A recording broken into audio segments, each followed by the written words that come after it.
Hi everyone, this is Julia Ketsivo. Hope that all is well in your world. I'm here today to talk about the feeling of success. Yeah, so um, around this time of the year, some of you are feeling a little stuck, a little tired, a little worn out, looking at the way the year has gone by and wondering why your business hasn't taken off or why you're not producing the kind of results that you want to see in your life. And this isn't just business, it could also be personal, it could be health-wise, it could be just in any area of your life that, in the beginning of the year, you were like so pumped up. You were so ready to just make that a huge bang and see a different 2019. And then around now, some of you may be feeling like, what's the point of all this? What's the point of putting in all the effort? What's the point of doing things different and still getting the same results? Why do I even try? So this is why I felt that this would be a really important topic, because I want you to feel successful. And the reason for this is that how you feel is so powerful. It directly impacts your results. It directly impacts the way you view the world and the results that you see in the world. So, I'll give you a small example. Let's say that you walked into a building and you were specifically looking for, let's say, a shoe sale. So you went into a building, a mall, and you went into a shop that sells shoes. And while you were about to go into that shoe store to go through the sales, and it's packed, lots of people, you noticed that there was a little line, a little off, and there were very few people who were in that line, and they were getting a cup of tea or a glass of wine and being invited to go into another small, comfortable room where the salespeople would actually come in with the shoe samples for them to try out. And so you see that and you're curious and you're like, what is this about? I mean, we'll come back to the shoe sale, but what is going on here? And so you find yourself in the lineup and you go there and you're excited to see what's going on. You get to the front and they ask you, would you like tea or coffee or wine? And you're like, give me a glass of wine. They get you into the room, they seat you down, they get you all comfortable, ask you your sizes, they give you a catalog to look through, and they bring all the shoes that are in the sale that are taking place next door. Now, this is the thing, is that you're looking, because you can see through the mirrors, you can see through the windows, that there's, a lot of people are dashing in the room across, and they're going for shoes and they're trying to get their sizes, and the lineups are really long at the cashiers. And here you are making your selections with, sipping on your glass of wine. And then when you're ready to make to purchase your shoes, the cashier says, or the salesperson says, you know what, I'm gonna ring this up for you. Can you give me your gold card? And you're like, gold card? And they're like, yes, the card that gives you the privileges of being in this room.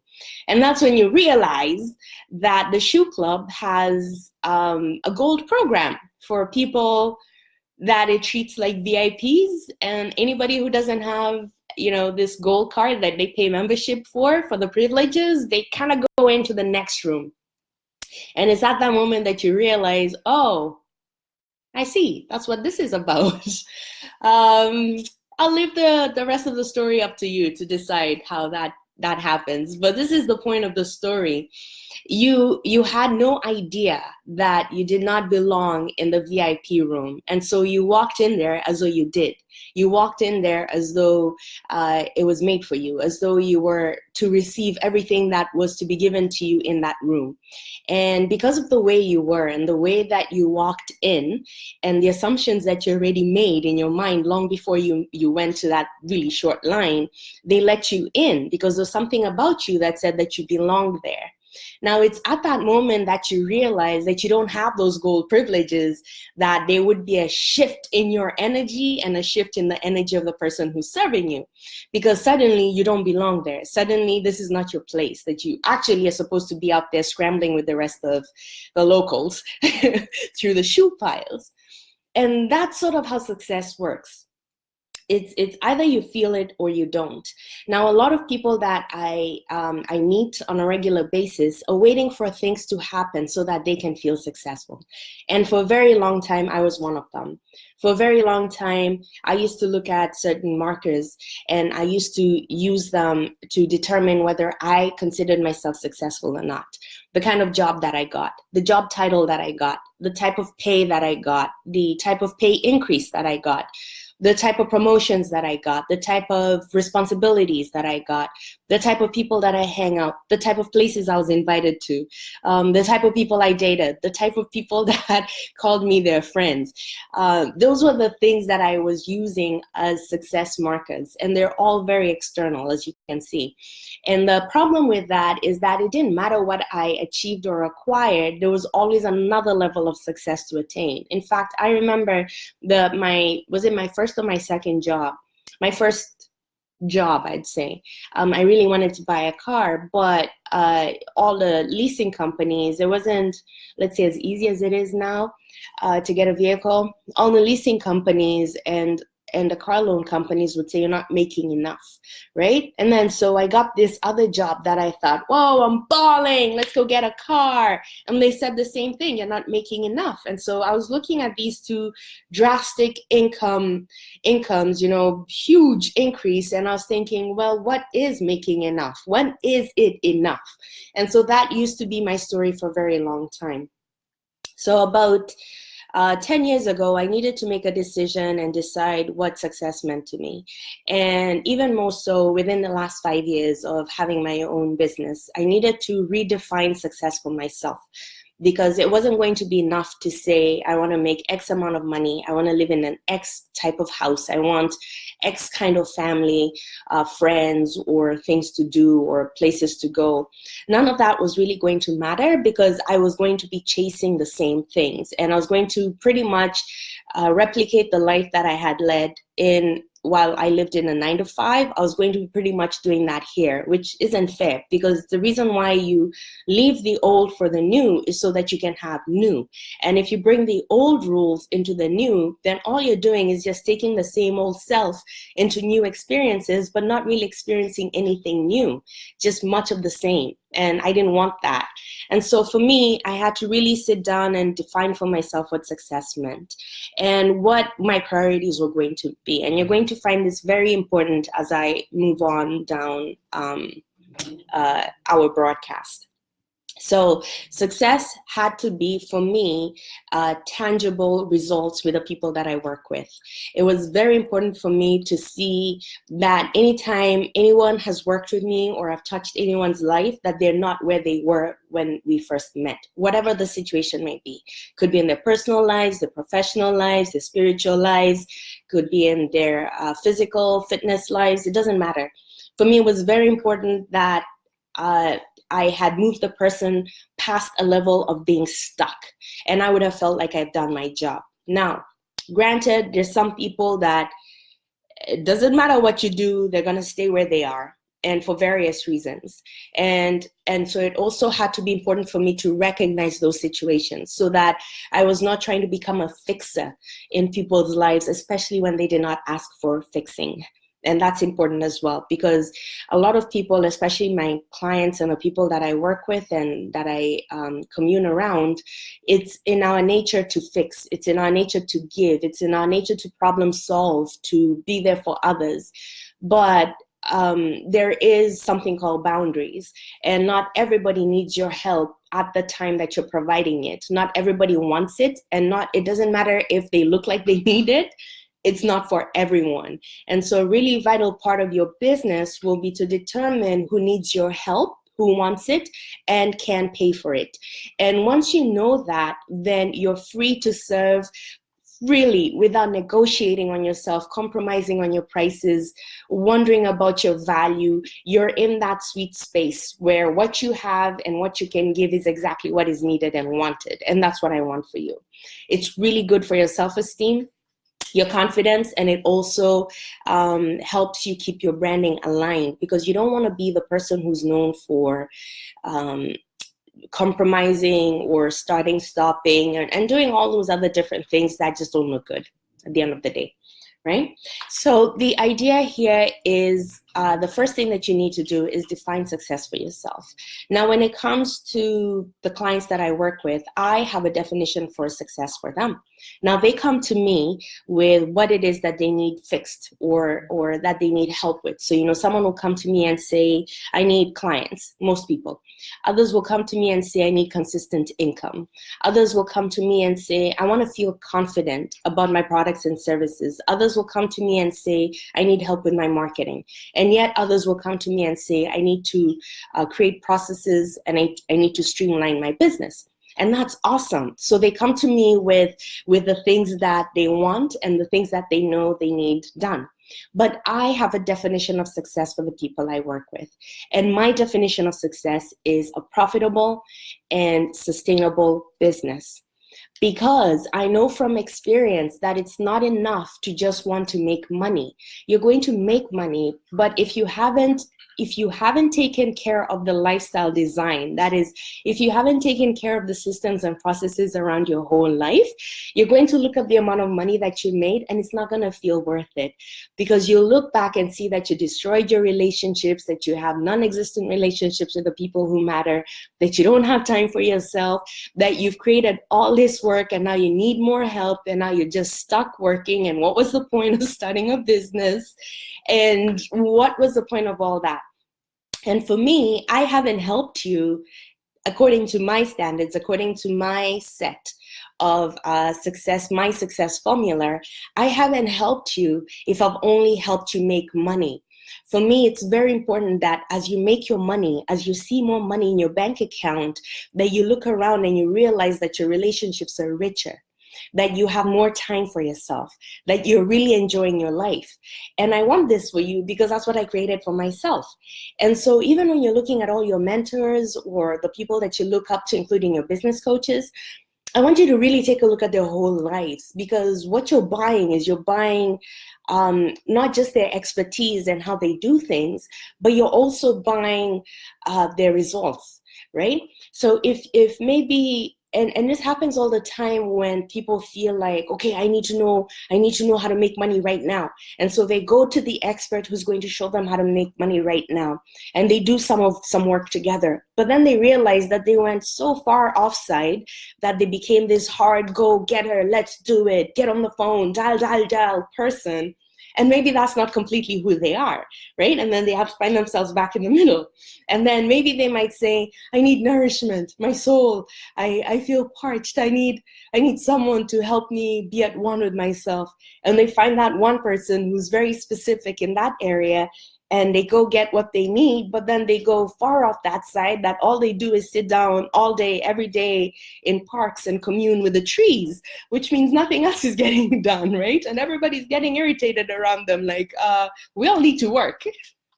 So the idea is find someone who has seen or who has found a way to manage their lives holistically, meaning that no parts are left behind, meaning that as the business is growing, so are the relationships deepening, is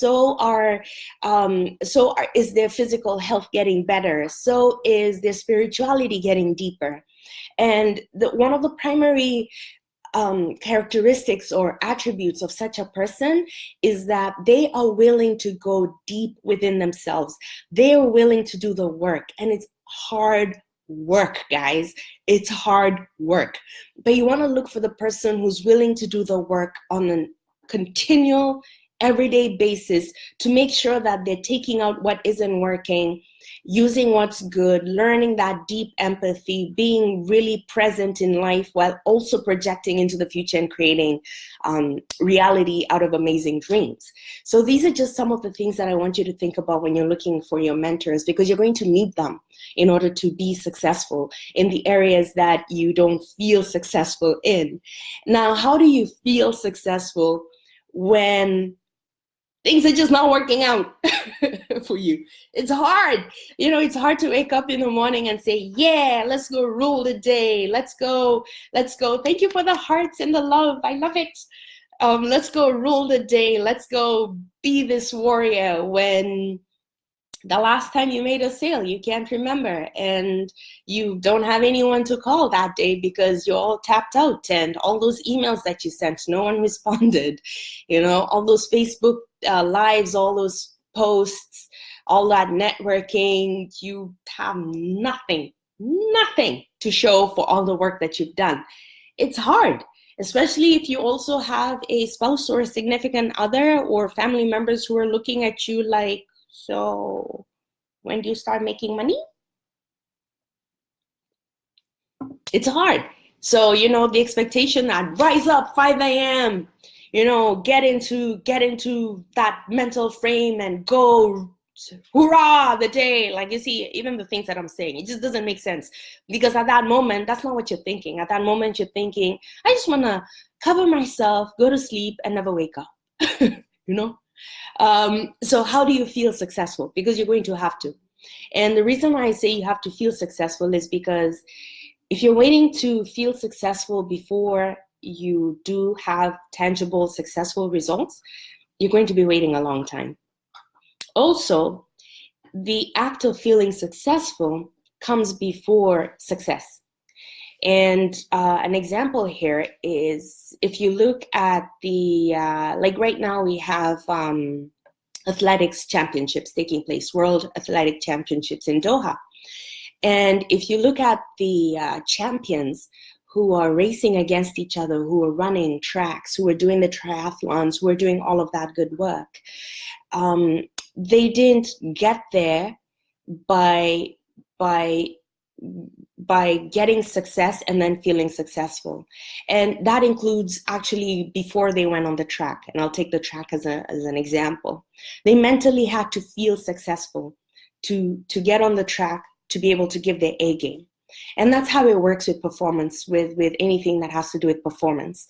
If you're a singer, or if you are a writer, or if you are a stage performer, or an actress, actor, whatever the case may be, you know that before you step on stage, before you put that pen to paper, before you open your mouth and sing that note, you need to be fully integrated into who you are and what you're doing. And the very last thing you need is thoughts of, I'm going to fail. This is not going to work. I'm not good enough, right? Like instead, you have to step into your power. Now, what does that mean, step into your power? I know for a long time people used to say that, and for me it was just all intellectual, but I didn't understand it at a cellular level. And that's the level that we need to understand things at, deep in the DNA. I'm struggling a little bit with my voice. It's been, I just came back from overseas, and so my body is just trying to like get back into the rhythm of things, and yeah, rough. Okay, so you have to feel things on the DNA level, because that's where change takes place. Molecules, all that good stuff, the atoms, all of that good stuff. So if you understand things intellectually, but you don't understand them at the soul level, at the cellular level, then nothing's gonna happen. So, stepping into your power for me for the longest time was just this thing that people used to say, until I started to notice things about myself when I was in the zone. So I started to notice that when it came to my writing, there was never any doubt that I was good at writing. I never doubted myself. And that came from, it helps that it was naturally gifted to me, but it also came from years of going to school and honing my skills and working with writers and working with editors and working with people in the writing community, so that I knew my stuff. Like I knew what I could do. I knew how to take an energy and translate it through my words. I knew how to relay information, exactly what information that I wanted through my writing, right? Like, so communication was mine. So in those instances, I noticed, like, so for example, when I did a project when I worked for the federal government, in which I was responsible for some of the communication that was sent out to the public, that I never once, when the assignments were given to me, I never sat there like, oh, what am I going to say? Like, for me, it was like, let's do this. It was like, let's go. But it's because mentally I already knew that whatever I was going to write was going to be a success. Now, I also understood the process, that I was going to write up drafts, send them through several different people, get that work back, refine it, send it back, that it was going to be a process. But I never once doubted the outcome because I already felt successful. Now, granted, this came from a background of successfully writing. And so, maybe it's hard to relate because you come from a background where it's not so successful. So I'll give you another example. When it came to sales, I struggled with sales. I was never a fan of sales. And yet I've done sales all my life. The funny thing is I have a personality for sales. Like, I can talk you into buying anything, and the thing is, it usually worked when I was not selling, when I was simply speaking with family members about a cereal that I was in love with, or a movie that you just had to watch, or clothes that you just had to buy, or a sale that took place, right? Like, it was so powerful and motivating and inspiring that the next day people would, call me or send me pictures and say, hey, I went to the store that you recommended and I got this and that. And for me, it was nothing. But when it came to selling, and my very first sales job was actually door to door. I went from door to door sales to Yellow Pages telephone sales, to inbound, to outbound. I've done all kinds of sales, and I never liked it. Not at all. It was so hard for me to, and I was always surprised that I was never fired. In fact, I was always surprised when I got a sale. I would finish my shifts and think, what the, people bought from me? Like, because for me, it was like hard and I just didn't enjoy it. So when I was starting, and some of my businesses don't require me to physically sell because it's online products, or it's because it's products that don't need much, people see pictures, they like it, they buy it, kind of thing, right? But then when it came to the coaching business, I came in and I was so pumped because I'm so ready to rock people's world. I'm so ready for transformative changes. I'm so ready for people to finally be successful in their businesses and make a ton of money and enjoy their lifestyles. And then it was like, okay, that's great. Okay, now we have to go get those people. I'm like, okay. And then there was that voice inside that said, we have to sell. And I was like, oh, okay.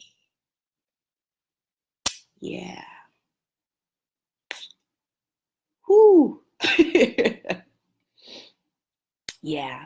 So when I speak with a lot of people and I ask them about their sales activities, it always cracks me up the way people mentally are busy and they think that they've really done that part of their of their business activity, right? They're like, oh, I sell, I do. And I'm like, how many people have you asked for money?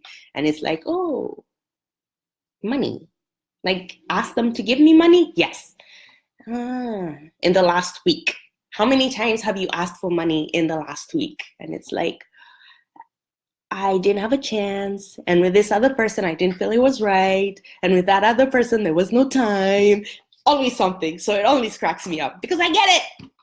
But the one thing that I did is I knew that if I sat back and I let the fact that I didn't know a single person in the industry, and by this I mean that I went from being this introvert because I didn't need to be an extrovert working for the federal government.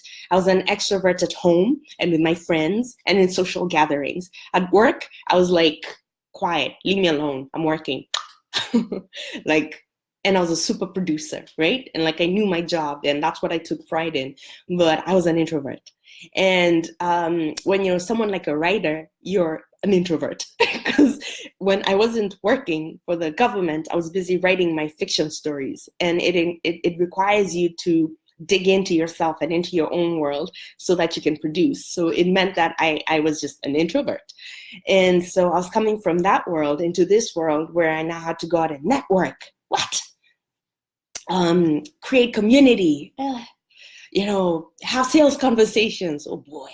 Like, for me, I just wanted to go from 0 to 100, with 0 being, listen, I'm starting this business, and 100 being, can you just come talk to me? I will change your life. Because that much I knew about myself. I had a history of success in that, but I didn't have a history of success in the other stuff. And even previous businesses, which included like blogging, was again something that I didn't need to show up for, right? Like I could transmit my personality and my point of view through my writing. So everything up until that point had really left me closed in and very comfortable in a world in which I was very comfortable. But then in this other place, it was like I immediately felt unsuccessful. Because, I came out the gate and then I was looking around and I was seeing people who were my peers, and I knew that from just the different stations in life, but I was already looking at them as my peers. And I was looking at them and they had communities, they had workshops, they had events, they had 1, 2, 3-day events, they had clients, they had 4-figure, 5-figure coaching packages. They were flying all over the world to speak, and they had like a really rich online presence. And I'm like, I didn't even have a LinkedIn account. I started my LinkedIn account in 2014. And up until 2015, my Facebook was all just personal and very closed and very few people.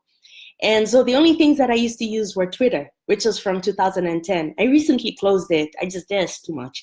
And YouTube. And YouTube was for the songs that I loved. It was just my playlists and stuff like that.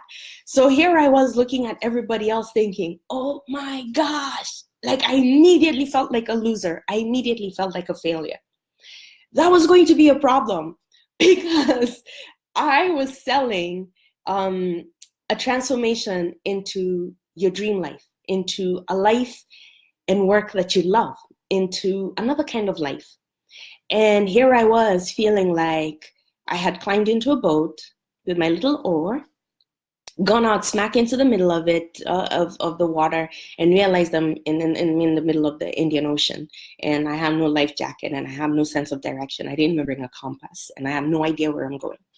And all those projections that I had done before, all those years of diligently planning out my life and how much I was going to make each year and doing the work and digging deep, all of that got thrown out the window because suddenly it didn't matter. Like all I saw was the fact that I didn't have anything.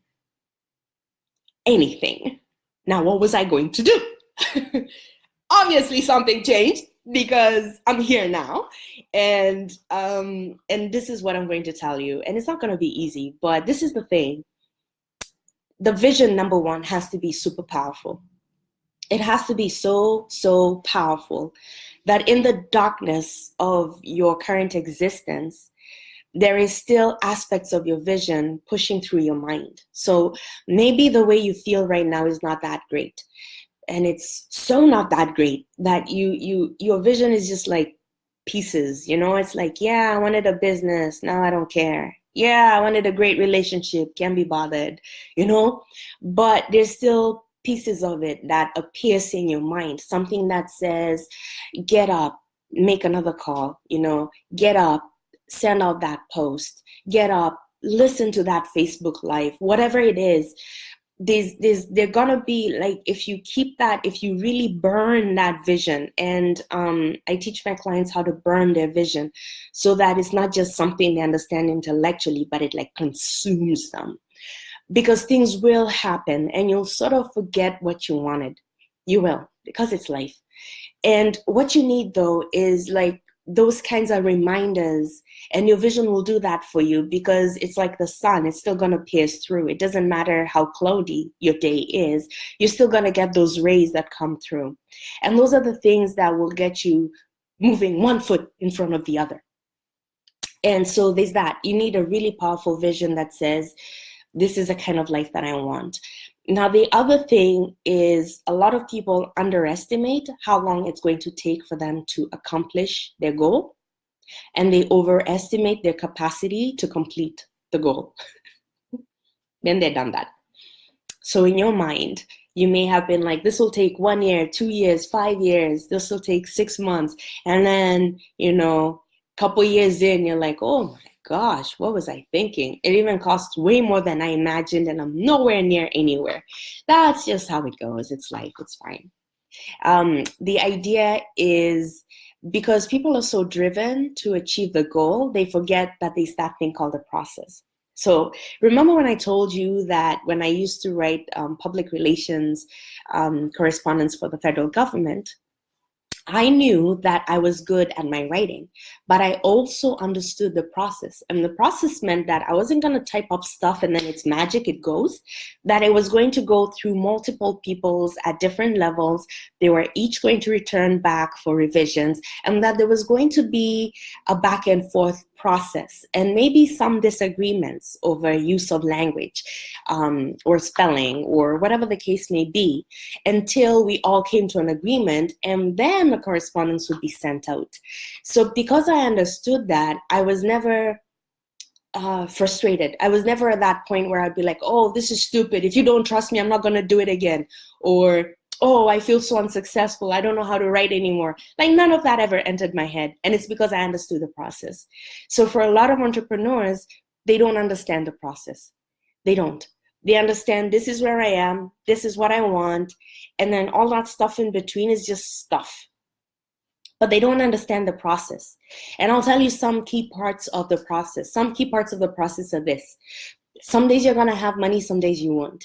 Some days you're going to make sales, some days you won't.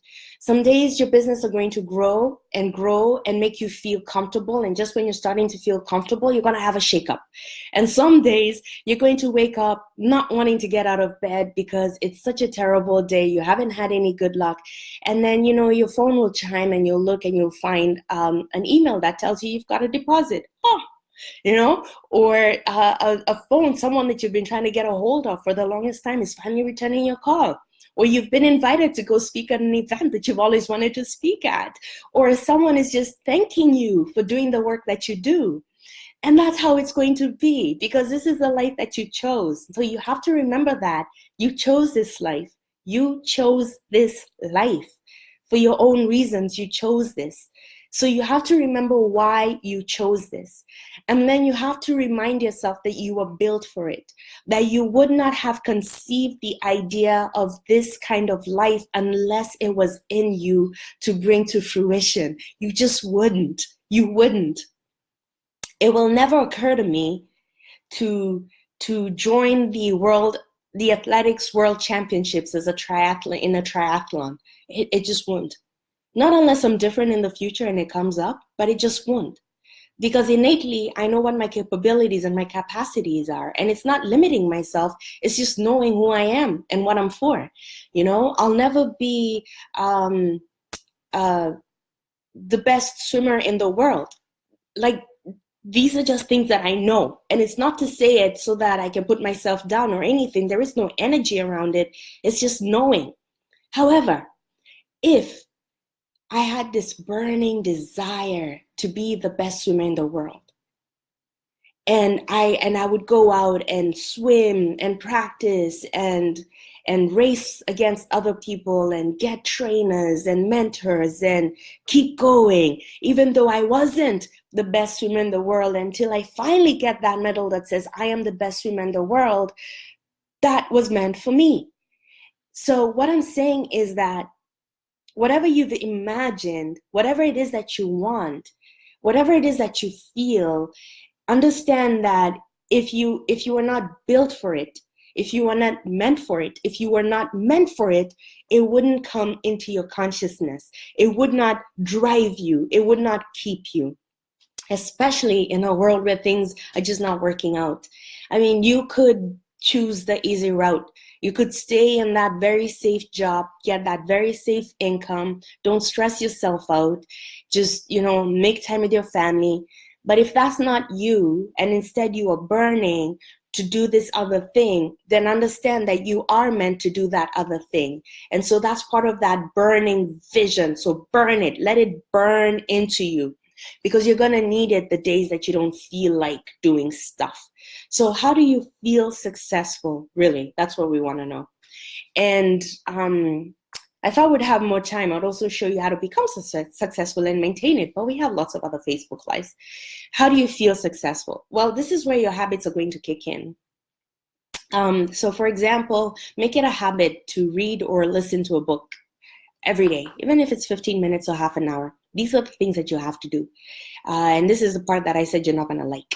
It's because you don't feel successful by saying, I am successful, and then calling it a day. They're things that you have to do.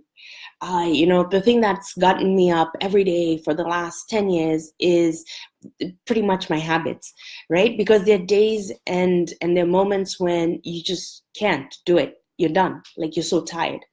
And it never gets easier. The more money you make, the bigger you become, it doesn't get easier. In fact, your problems are the ones that become more magnified. So for example, 10 years ago, if I didn't get up and market myself, that was fine. Who cares? I only had like 12 subscribers anyway, or something like that, right?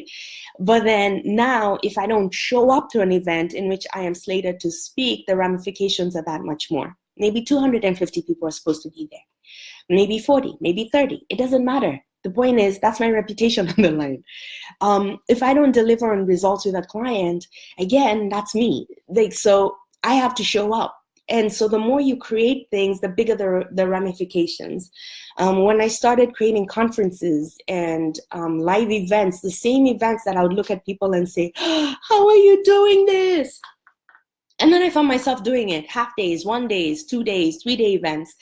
The stakes are bigger because it takes a lot of money to put on these things. It takes a lot of money and planning and people and things, suppliers and whatnot to put on these things. So the stakes are higher that I must see that money back and then some, because that is an investment, right? So it doesn't get any easier. But what gets me going and what keeps me going are habits that I've built.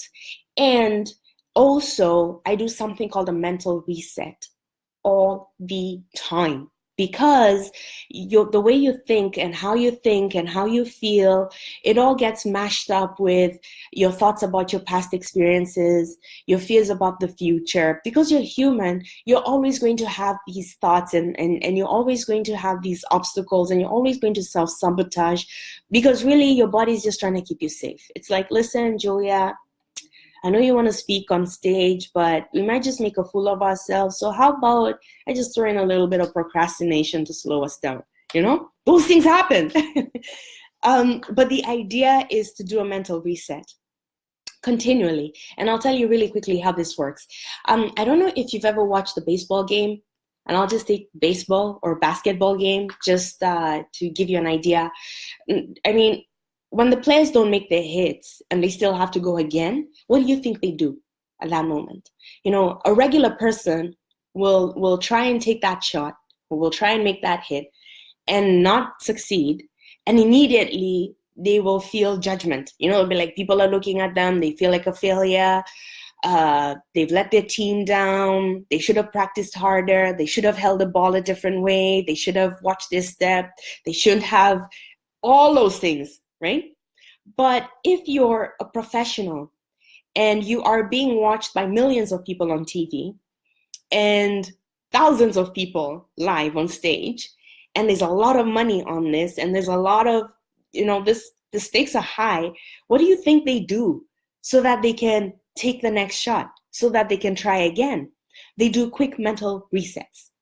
They have to completely forget what just happened. They have to reset, put themselves back into that mode, and then go again as if they never went before. So that's what I do. And that's what I teach my clients to do.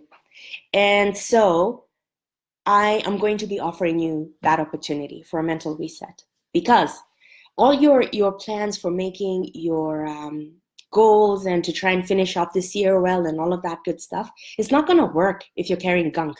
If you're tired and you find yourself skidding in the mud, then trust me, you trying to put that foot down on the accelerator is not going to help. You need a mental reset. And I'll set aside 2 days online in November, and it's November 21st and 22nd. I'll put the link in the first comment so that you can check out the details and register for it. There we go. So what we do with this mental reset is we completely clear your mind. And I do this using very powerful techniques that go way back and look at the old programming that's not working. We keep everything that works. And your strengths, we highlight them, we bring them out, because that's what's going to take you further. And the things you already feel successful about, we enhance that. But we go back to all the things that are not helpful in your life, all the past experiences, all the past thoughts that you have, all those things that are embedded in your DNA that are working against you. I have powerful techniques that erase them. And we do all this within a day. So once we do that, then we lay some new tracks. And the new tracks are the ones that are going to help you feel successful. Because once you feel successful, then you start to act successful. And when you act successful, success shows up. And it works the same way with anything else. If you feel broke, you act broke, you are broke. If you feel rich, you act rich, you attract richness. So I'm going to show you exactly how that's going to work. And I'm not just going to show you, I'm going to make sure that it happens for you. So we do this complete mental transformation on the first day. It all takes place online, which is amazing because you don't have to leave your home. You just need to make sure you have your laptop or your computer, pen and paper, and you give me all of your time. It's 10 a.m. to 4 p.m. Eastern Standard Time on both days. I believe it's a Friday and Saturday. Just click on the link and find out for yourself. But what we do on the first day is a complete mental reset.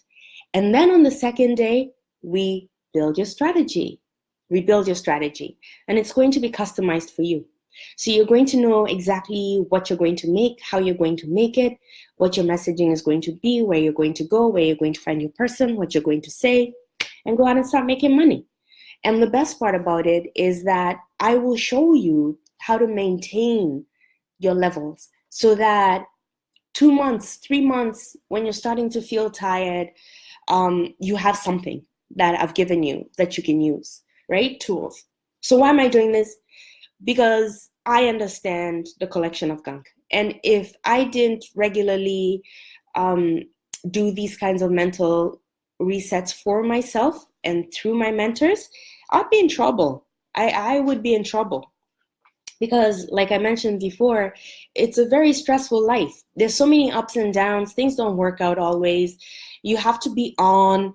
You also have a personal life, like all these things, and things happen.